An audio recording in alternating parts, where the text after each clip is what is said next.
देश में नहीं बल्कि दुनिया भर में ऐसे अनगिनत केसेस हैं, ऐसी अनगिनत कहानियां हैं जब किसी क्राइम के मामले में कई बार बेकसूरों को सज़ा होती है और वो जेल के अंदर चले जाते हैं।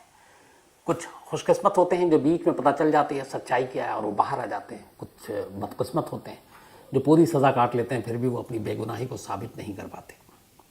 आज की कहानी एक बीवी की लड़ाई की कहानी है। एक बीवी, एक पत्नी, एक वाइफ जिसे यकीन है कि उसका पति बेकसूर है, लेकिन उसके अलावा इस बात को मानने को कोई और तैयार नहीं है। यहाँ तक कि ना उसके खुद अपने रिश्तेदार, उसकी अपनी बहनें, अदालत, वकील, और फिर ये होता है कि उसके पति को सज़ा हो जाती है और सज़ा भी ऐसी वैसी नहीं, उम्र कैद की सज़ा। और उस सज़ा के हिसाब से उसके पति का जेल के बाहर आने का कोई चांस ही नहीं था। अगर उसको पेरोल और बाकी चीज़ें मिलती भी तो आने वाले 2052 में, अभी 23 चल रहा है, तो अंदाज़ा लगाइए कि अभी भी करीब 25, 27, 28 साल के बाद बाहर आता। लेकिन एक बीवी ने हिम्मत नहीं हारी। 27 साल तक वो अपने, बल्कि 7 साल तक, माफ़ कीजिएगा, अपने पति को बेगुनाह साबित करने की कोशिश में जुटी रही। कहानी बेहद दिलचस्प और हैरान करने वाली है। कहानी अमेरिका की है, अमेरिका के ओहियो की है। यहाँ पे एक परिवार रहा करता था, जूडी जॉनसन। बात 1963 की है। जूडी जॉनसन की शादी हो चुकी थी, कोई औलाद थी नहीं, तो जूडी और उसके हस्बैंड ने तय किया कि वो कहीं से बच्चे को गोद लेंगे। लेकिन इन दोनों के पास इतने पैसे नहीं थे कि लीगल तरीके से उस वक्त के जो कायदे कानून थे उसमें किसी बच्चे को गोद ले सके। इन्होंने अपने कई जानने वालों से कहा, क्योंकि उस वक्त ये होता था कि एक तो गोद लेने वाले आप दोनों पति पत्नी हो, डिवोर्स नहीं होना चाहिए, आपका अपना मकान होना चाहिए, आपकी अपने इनकम का सही ठीक ठाक जरिया होना चाहिए। तो ऐसे बहुत सारे डूज एंड डोंट्स थे जिसकी वजह से बच्चे मिलने में वक्त लग गया था। तभी इन्हें पता चला कि एक ऐसी कोई संस्था है जहाँ से इनको बच्चा आसानी से मिल सकता है।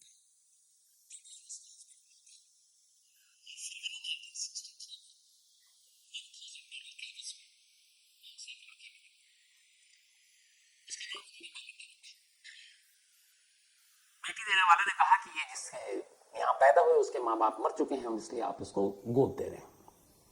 जूडी और उसके हस्बैंड मेलिंडा को लेकर घर आए, दोनों खुश थे। फिर ऊपर वाले ने उनको एक और बेटी दे दी। तब उनकी दो बेटियां थी। धीरे धीरे वक्त बीता, जूडी जॉनसन के हस्बैंड की डेथ हो गई। अब दोनों बेटियां बड़ी हो गई, दोनों की शादी हो गई। अब उनमें से जो छोटी बेटी थी उसकी एक बेटी हुई, जो बड़ी बेटी थी मेलिंडा, उसके 2 बेटे हुए। तो अब जूडी जॉनसन दादी बन चुकी थी, बल्कि नानी बन चुकी थी। साल 1998 का आ गया, 1998। जूडी जॉनसन की उम्र उस वक्त लगभग 51-52 साल की थी। सब कुछ ठीक चल रहा था। इसी दौरान जून 1998 में खुलासा हुआ अमेरिका में, और वो ये कि 1951 से लेकर 1960s के दौरान 65 तक अमेरिका में एक गैंग, अमेरिका के अलग अलग 5 स्टेट्स में, उन्होंने गलत तरीके से बच्चों को गोद दिया। और वो उन बच्चों को चुराते थे, या कई बच्चे जो पैदा होते थे उनके पेरेंट्स को बता देते थे कि बच्चा मरा हुआ पैदा हुआ है, और वो फिर बेच दिया करते थे।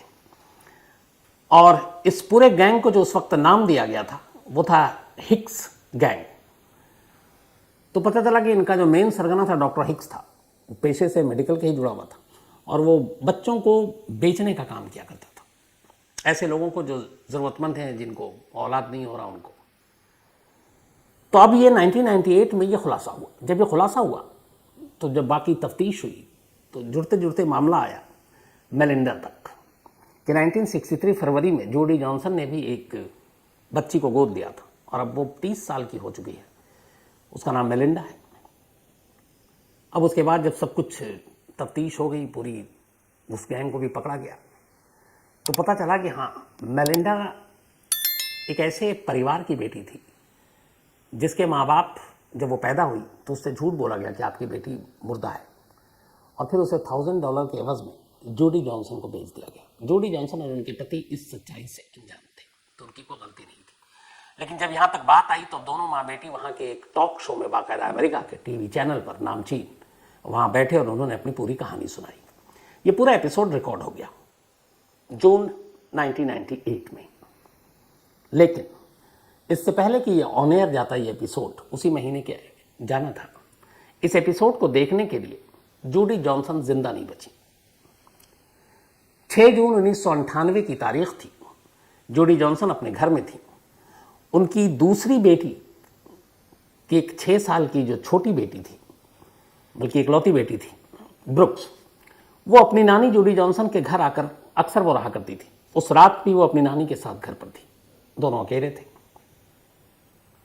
इसी दौरान रात को एक अजनबी जॉनसन के घर में घुसा, जोडी जॉनसन के, और उसने जोडी जॉनसन पर हमला कर दिया। जब उसने हमला किया तब 6 साल की ब्रुक्स दूसरे कमरे में थी। शोर सुनकर वो बाहर आई। जब वो बाहर आई तो उसने अपनी नानी को लहूलुहान देखा। इसके बाद उस हमलावर ने उस 6 साल की मासूम के साथ भी हैवानियत की। उसे मारा पीटा और उसको सेक्सुअल अब्यूज किया। 6 साल की मासूम इस हरकत की वजह से दहशत में बेहोश हो गई। उसके बाद वो शख्स चला गया। 7 जून की सुबह हुई। 6 साल की उस बच्ची को होश आया। जब होश आया तो उसे सब कुछ याद आया। उम्र ज़्यादा नहीं, लेकिन उसके घर वालों ने उसे सिखा रखा था कि मोबाइल पे वॉइस मैसेज कैसे भेजते हैं। उसने वॉइस मैसेज भेजा और अपनी एक दोस्त को भेजा और कहा कि मैं यहाँ हूँ नानी के पास, और मेरी नानी को किसी ने बहुत मारा पीटा है, तुम मेरी मम्मी को लेकर यहाँ नानी के घर आ जाओ। अब इस बच्ची ने ये वॉइस मैसेज भेजा। इसके बाद वो लहूलुहान, जिसमें पे कोई कपड़ा नहीं, वो 6 साल की मासूम अपने उस घर से बाहर, दरवाजे के बाहर आती है। पड़ोस में एक पड़ोसी रहा करता था, वो उसके दरवाजे को नॉक करती है। किसी को भी देखकर उस बच्ची को मतलब अफसोस होगा, वो उसे फौरन हॉस्पिटल ले जाएगा, हालचाल पूछेगा। दरवाज़ा नॉक किया, एक शख्स उस दरवाजे से बाहर निकला। पड़ोसी, उस बच्ची ने कहा कि मेरे घर में किसी ने मेरी नानी को मारा है, वो अंदर है, जख्मी है, और मुझे भी मारा पीटा है, आप मेरी मम्मा को फौरन बुला दीजिए। उसने कहा ठीक है। वो बच्ची 45 मिनट तक उस दरवाजे पर खड़ी रही। 45 मिनट के बाद वो पड़ोसी बाहर आता है। और खैर इसके बाद तब तक वो मैसेज मिल चुका था। माँ और बाकी परिवार सब आ जाते हैं। उसके बाद पुलिस आती है। जब घर के अंदर दाखिल होती है तो देखती है कि जोडी जॉनसन की लाश पड़ी हुई है। उन्हें बहुत बुरी तरह मारा गया था। जबड़ा से लेके बाकी सारी चीज़ें, सर पर सब कुछ टूटा हुआ था। डॉक्टरों ने उन्हें डेड डिक्लेयर कर दिया था। अब इसके बाद पुलिस ने पूछताछ की। 6 साल की बच्ची ने कहा कि एक शख्स आया था रात को और उसने हमला किया। उसकी आंखें नीली थी, ब्लू। फिर उसने कहा कि वो शख्स जब पलटा तो मैंने उसकी आंखें और कुछ देर के लिए उसका चेहरा देखा, और उसका जब चेहरा देखा तो मुझे लगा कि वो हमारे अंकल एल्किंस थे। जब इस बच्ची ने ये कहा तो पूछा गया अंकल एल्किंस कौन है, तो पता चला कि एल्किंस मेलिंडा के हस्बैंड का नाम है, यानी जोडी जॉनसन के दामाद का नाम है, और मेलिंडा वही जिसे गोद लेकर आए थे। अब मेलिंडा और एल्किन की शादी हो चुकी थी। दोनों के 2 बेटे थे, छोटे छोटे। अब एक उस क्राइम की विटनेस ये कह रही है कि जिस शख्स को मैंने देखा उसकी आंखें नीली थी और वो अंकल एल्किंस थे। इसके बाद पुलिस ने बाकी लोगों से पूछा, पूछताछ हुई, और इन सारी पूछताछ और उस बच्ची के बयान के बाद वहां की पुलिस ने एल्किंस को गिरफ्तार कर लिया। एल्किंस उस वक्त अपने घर पर थे, बेटे के साथ थे। उन्होंने जब पूछा कि मुझे आप क्यों हिरासत में ले रहे हो, तो बाद में पुलिस ने बताया कि आपके ऊपर आपकी मदर इन लॉ ये मर्डर का, और आपकी अपनी जो नीस है, आपकी वाइफ की सिस्टर की 6 साल की बेटी, उसके साथ रेप करने का चार्ज है। वो कहता रहा कि मैं बेकसूर हूं, मैं तो वहां घर पे भी नहीं गया, और उसके घर और इसके घर से की दूरी थी वो करीब 40 मील, 40 मील्स। फिर उसने टाइम पूछा कब का हुआ, तो उसने कहा कि उस वक्त मैं बार में था, और कई लोग थे जिन्होंने कहा हाँ बार में है। लेकिन अब उधर के गवाहों और विटनेस को देखें या फिर उस क्राइम सीन के विटनेस को देखें, ये पुलिस के लिए उलझन की बात थी। फिर पुलिस ने कहा कि नहीं, विटनेस है हमारे पास इस क्राइम की, इसलिए हम उस 6 साल की बच्ची के बयान पे ज़्यादा भरोसा करेंगे। बाद में कमरे की पूरी सब क्राइम सीन को जो है जांचा गया। 6 साल की बच्ची के कपड़े, तमाम चीज़ें फॉरेंसिक जांच के लिए रखी गई। सीन ऑफ क्राइम से जितनी भी चीज़ें मिली उन सबकी जांच के लिए रखी गई। लेकिन उस वक्त जो डीएनए और बाकी चीज़ें हुई, उसमें एल्किन से एक भी चीज़ मैच नहीं की। उसकी मौजूदगी उस क्राइम सीन पर कहीं से जाहिर ही नहीं हुई, न साबित हुई। अब इसको भी लेके वकील ने कहा, लेकिन कहा गया कि नहीं, हमें डीएनए या साइंटिफिक एविडेंस पे इस केस को नहीं खड़ा कर रहे। हमारे पास एक विटनेस है जो जिंदा है और जो खुद विक्टिम है, और उसने कत्ल होते देखा और जिसका रेप हुआ है, और उसने पहचाना इस आदमी को, इसलिए मेरी नज़र में यही गुनहगार है। अदालत ने इस चश्मदीद एक 6 साल की मासूम बच्ची और उसके बयान के आधार पर क्लेरेंस एल्किंस को लाइफ इम्प्रिजमेंट की सजा दे दी, इस शर्त के साथ कि 2052 से पहले वो पेरोल पे भी बाहर नहीं आएगा। अब इधर एक शख्स को सजा हो गई, अब उधर उसकी बीवी है मेलिंडा, जो अपनी मां को खो चुकी, जिसकी बहन की बेटी के साथ रेप हुआ है और जिसका पति जेल चला गया है। उसने अपने पति से पूछा कि सच बताओ तुमने ये सब किया है? उसके पति ने कहा कि मैं सच में नहीं जानता।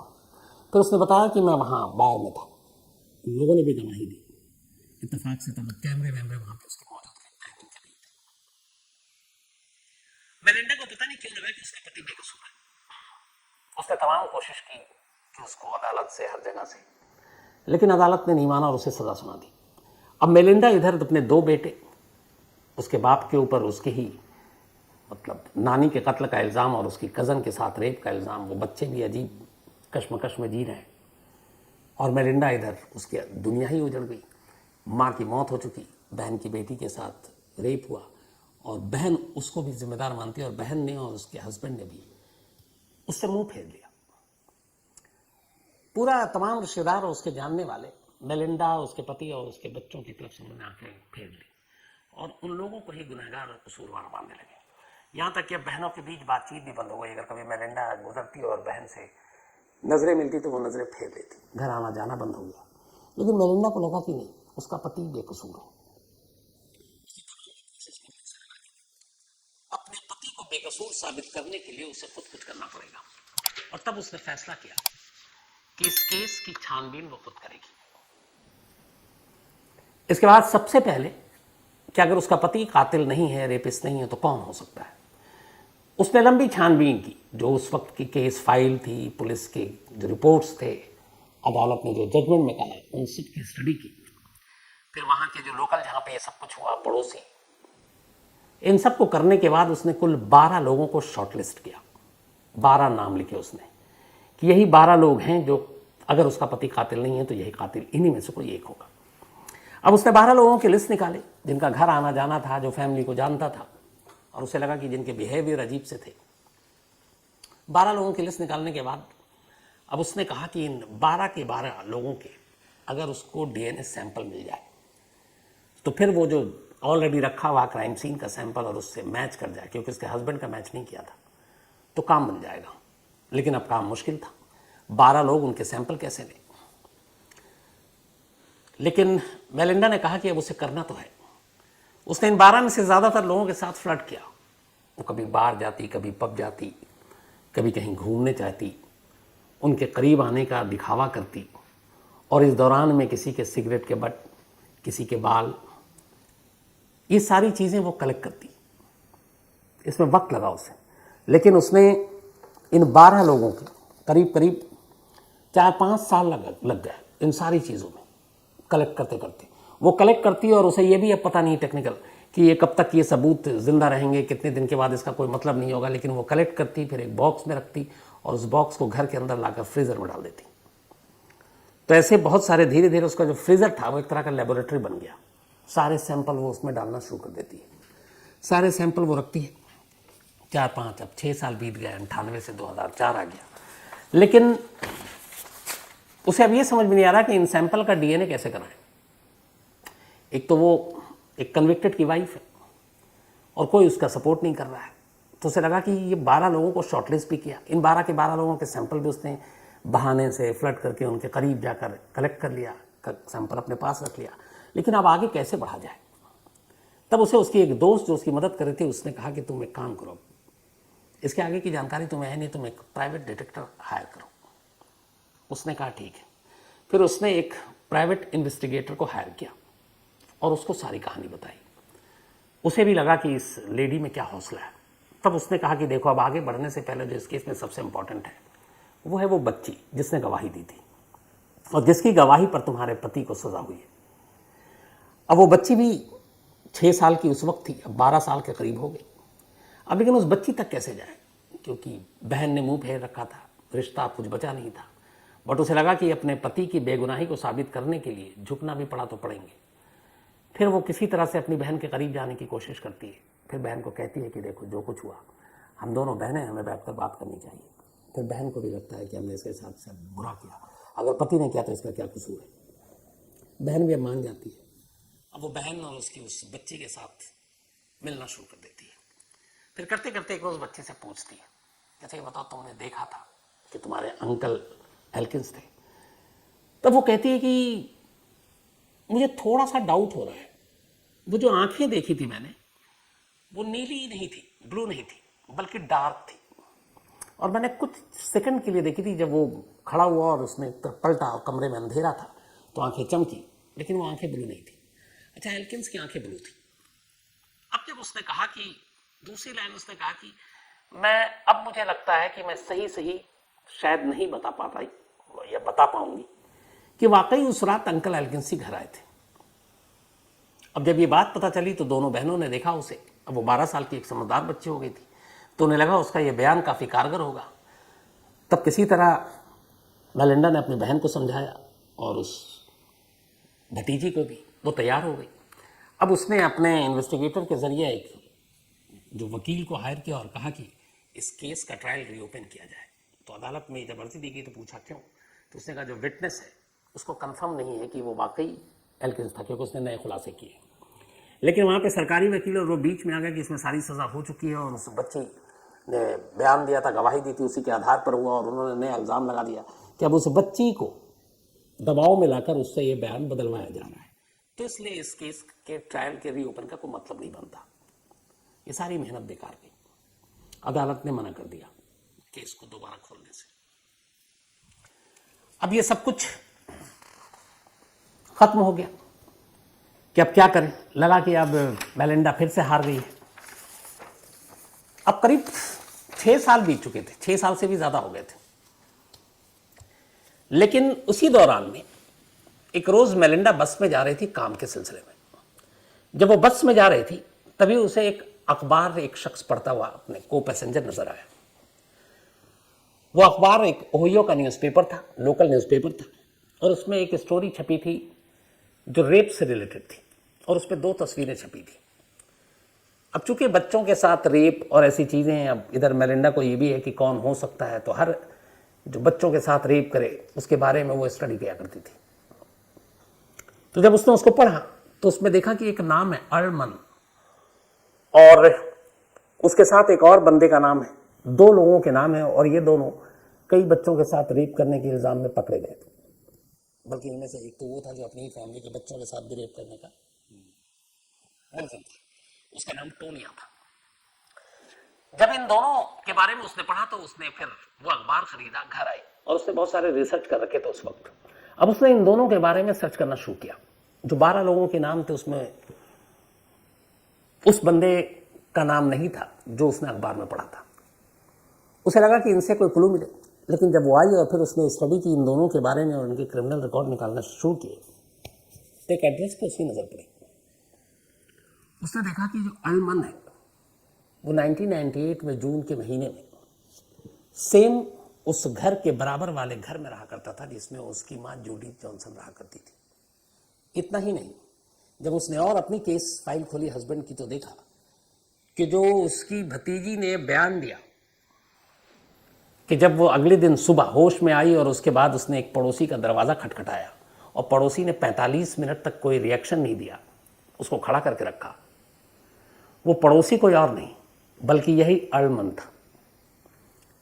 अब जब ये उसके सामने खुलासा हुआ कि नेबर वो था, फिर उसे लगा कि उस वक्त एक आदमी जो एक बच्ची अपनी आप बीती बता रही है कि मेरी नानी की हालत कैसी है और उसकी हुलिया देखकर ही कोई घबरा जाए, वो शख्स 45 मिनट तक उसको इंतजार कैसे करा सकता है। उस वक्त पुलिस ने क्यों पूछताछ नहीं की। अब जब ये दोनों चीजें आई तब उसने अपने प्राइवेट इन्वेस्टिगेशन से इसको शेयर किया। अब इसके बाद उसने भी कहा कि ये नई चीज है। अब जब शेयर किया तो इसी दौरान में उसको एक और चीज पता चली। कुछ वक्त पहले अरमन ट्रैफिक वायलेशन के केस में पकड़ा गया था और इससे पहले वो कई बार जेल जा चुका है, चाइल्ड अब्यूज और इन सब मामलों में। तो पकड़ा गया और वो इस वक्त जेल में, और इत्तेफाक से उसी जेल में जिस जेल में इसका पति है। यानी कि एल्किंस बंद है। अब यहां से मेलिंडा ने सोचना शुरू किया। उसने उसके पुराने जो केस फाइल थे पुलिस के वो रिकॉर्ड करना निकालना शुरू किया। तो पता चला कि जब जून 1998 में जूडी का मर्डर हुआ था, उसके कुछ हफ्ते के बाद भी अल्मन को पकड़ा गया था, और तब भी एक ट्रैफिक वायलेशन के इल्जाम में ट्रैफिक पुलिस ने पकड़ा था। और उसे जब पकड़ने के बाद जेल में भेजा गया तो उसके जेल में कोई एक आया जो कोई नोटिस देना था। तो उसने फिर पूछा, जो पहली लाइन थी उसकी, जो रिकॉर्ड पे था वो पेपर में, कि कहीं आप हमें जूडी जॉनसन के मर्डर केस में तो अरेस्ट करके नहीं लाए हो। पुलिस वालों को नहीं मालूम, पुलिस नहीं पूछी और वो कह रहा, लेकिन तब भी पुलिस ने उसकी इस लाइन पे ध्यान नहीं दिया कि एक आदमी को ट्रैफिक के वायलेशन के लिए पकड़ा जा रहा है और वो कहाँ कह रहा है कि मुझे इसके मर्डर केस में तो नहीं लाए, तो इसका क्या लेना देना है। अगर वो भी जांच होती तो शायद उस वक्त एक्सेप्ट कर लेता। तो एक तरह से हाफ एक्सेप्टेंस था उसका, मान रहा था कि कहीं उसमें तो नहीं लिया है, लेकिन पुलिस उस केस को अलग केस के तौर पर देख रही थी। तो जब ये सब कुछ पता चला तो फिर मेलिंडा जेल पहुंचती है और अपने पति से मिलती है एल्किन से और कहती है कि तुम्हारी जेल में एक अरमान नाम का शख्स बंद है। तो बोला, हाँ मैं जानता हूं, अभी आया और हमारी जेल में मुलाकात होती है। तो उसने कहा कि देखो, मुझे पूरा यकीन है कि जिस शख्स को मैं ढूंढ रही हूं, जो मेरी मां का कातिल है, जो मेरी भतीजी का बलात्कारी है, वो यही है, क्योंकि ये उस दिन यही पड़ोस में था और 45 मिनट तक ये वहीं खड़ा था। किसी तरीके से तुम मुझे उसके डीएनए सैंपल ला कर दे दो। उसने कहा, वो सिगरेट पीता है, तुम उसके सिगरेट के बट्स अगर मुझे दे दोगे तो शायद काम आ जाएगा। उसने कहा, मैं तुमसे कहने से पहले मैं अपने लेवल पे ट्राई कर रही थी। जब उसे पता चला कि ये जेल में बंद है तो मेलिंडा ने अरमान को खत लिखना शुरू किया, और वो ऐसे लिफाफे में खत लिखती थी और उसके अंदर एक एनवेलप भी भेजती थी ताकि वो रिटर्न अगर जवाब दे तो वो एनवेलप, आपको याद होगा पुराने ज़माने में वो जो आया करता था जिसको आप सलाइवा से थोड़ा गीला करते हैं और फिर उसको आप बंद कर देते हैं। तो उसको ये था कि अगर उसने कभी उसके लेटर का जवाब दिया, वो एक तरह से फ्लर्ट करके लेटर लिख रही थी, तो सलाइवा के थ्रू उसका वो डीएनए सैंपल उसके हाथ लग जाएगा। लेकिन बदकिस्मती से जो मेलिंडा थी, उसके एक भी लेटर का जवाब अरमान ने जेल से नहीं दिया। अब उसके बाद उसने अपने पति से कहा, उसने कहा ठीक है मैं ट्राई करता हूँ। एक रोज़ इत्तेफाक से ये लोग एक ही जगह पर सिगरेट पी रहे थे। सिगरेट पीने के बाद जब एस्ट्रे में अरमान ने वो सिगरेट रखा बट, तो उसने एक उसका वो उठा लिया, और उठाने के बाद वो चुपचाप से अपने कम सेल में आता है, वहाँ एक पेपर में लपेटता है और बाइबल के अंदर रख देता है। बाइबल में रखने के बाद करीब एक हफ्ते तक वो बाइबल के अंदर ही वो वहीं पड़ा होता है। एक हफ्ते के बाद फिर वकील मिलने आता है, वो बाइबल के थ्रू उस सिगरेट के बट को, जिसमें कि एक डीएनए सैंपल है, वो उसके हवाले कर देता है। उसके बाद वकील के थ्रू वो मैसेज भेजता है अपनी बीवी को कि काम हो गया और उसका जो डीएनए सैंपल है शायद उस सिगरेट में। अब वकील के हाथ लग चुका था। इसके बाद प्राइवेट इन्वेस्टिगेटर के थ्रू फिर ये लोग लैब पहुंचते हैं, और लैब जाने के बाद अब उसका डीएनए सैंपल और उस वक्त जो क्राइम सीन से बरामद हुआ था, जिसमें उस 6 साल की बच्ची की पैंटी भी थी, वो सारी चीज़ें सहेज कर रखी हुई थी, उनसे अब इस अरमान की जो सिगरेट का वो था उसके साथ मैच किया जाता है, और जो रिजल्ट आता है डीएनए का 99.9% मैच कर जाता है। तो यहाँ पे कोई गुंजाइश ही नहीं बचती। जैसे ही ये मैच किया तो इससे साबित हो गया कि क्राइम सीन पर अरमान उस 6 जून 1998 को मौजूद था, और जूडी का कत्ल और उस बच्ची के साथ रेप उसी ने किया। जैसे ही उस डीएनए की रिपोर्ट अदालत को सौंपी जाती है, फिर अदालत भी चूंकि डीएनए के इस रिपोर्ट को आप कर ही नहीं सकते चैलेंज, तो अदालत ने माना अपनी गलती, और गलती मानने के बाद आखिरकार अदालत ने अरमान को करीब 7 साल तक जेल में रखने के बाद 15 दिसंबर 2005, 15 दिसंबर 2005 को बरी कर दी। और पहले से ही जेल में बंद अरमान पर अब 2 नए चार्जेस लगाए, एक जूडी जॉनसन के कत्ल का और दूसरा उस 6 साल की बच्ची के रेप का। इसके बाद अदालत ने फैसला सुनाया और अरमान को जो टोटल है करीब, मतलब यह है कि जब तक वो 92 ईयर्स का नहीं हो जाएगा, 92 साल का, तब तक उसको पेरोल भी नहीं मिलेगा, वो जेल के अंदर रहेगा। और अरमान की उम्र करीब करीब उस वक्त जब ये हुआ तो 45 या 44 साल के आसपास था। तो 92 ईयर्स जब उसकी उम्र होगी तब वो पहली बार जेल से बाहर आएगा, तब तक वो जेल के अंदर रहेगा, लाइफ इम्प्रिजमेंट है, उम्र कैद की उसको सजा दी गई है। यानी अब ये मान कर चलिए कि फिलहाल वो जेल से अब बाहर नहीं आएगा। तो उधर अल्मन को सजा हुई, इधर 7 साल के बाद क्लेरेंस एल्किंस अपनी बीवी की मेहनत की वजह से जेल से बाहर आया, बाइज्जत बरी होकर। पूरी फैमिली खुश। मेलिंडा की बहन को भी अब अफसोस हुआ। फिर एलिंग से पूछा गया कि ये जो 6 साल की बच्ची ने गवाही दी जिसकी वजह से आप 7 साल अंदर रहे, आपको उससे कोई गिला तो नहीं? उसने कहा वो बच्ची थी और मेरे लिए बच्ची है, तो गलतियां हो सकती हैं, पर हम फैमिली हैं। ये सब कुछ चलता रहा। कुछ वक्त के बाद फिर इत्तेफाक से मेलिंडा और एल्किंस, जिसके लिए उन्होंने इतनी लड़ाई लड़ी, दोनों में डिवोर्स हो गया, दोनों अलग हो गए। लेकिन बच्चे दोनों के साथ रहते हैं बारी बारी। और अभी इनका हाल में एक इंटरव्यू आया था, दोनों बेशक डिवोर्स ले चुके हैं, दोनों ने सहमति से ली है, लेकिन कहते हैं कि डिवोर्स लेने के बाद दोनों बहुत अच्छे दोस्त हैं आज भी। एल्किंस अपनी बीवी के उस एहसान को कभी नहीं भूलता और मेलिंडा अपने पति की कि वो बेकसूर था, इस बात को कभी नहीं भूलती।